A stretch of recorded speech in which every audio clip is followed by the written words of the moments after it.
वफाकी वज़ीर ख़जाना मोहम्मद औरंगज़ेब ने कहा है कि कम और मुतवस्सित तबका महंगाई की झेलता और टैक्स अदा करता है। मोहम्मद औरंगज़ेब ने इजलास में गुफ्तगू करते हुए कहा कि बजट तजावीज़ का जामे और गहरा जायज़ा लिया गया है, जिसमें Bilawal Azhar Kiyani chairman FPR secretary ख़जाना और दीगर हुकाम ने शिरकत की।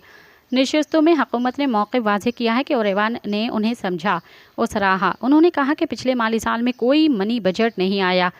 नए माली साल नज़्म ज़ब्त बरकरार, अफसरात ज़र पर काबू पाया गया और करंट अकाउंट बेहतर किया गया है। इक़दामात का मकसद पाकिस्तान को इक़्तिसादी गैर यकीनी से निकाल कर तरक्की की राह पर गामज़न करना है। पायदार तरक्की के लिए हुकूमत ने माली नज़्म ज़ब्त को बरकरार रखा और फलाही इक़दामात का ऐलान किया है।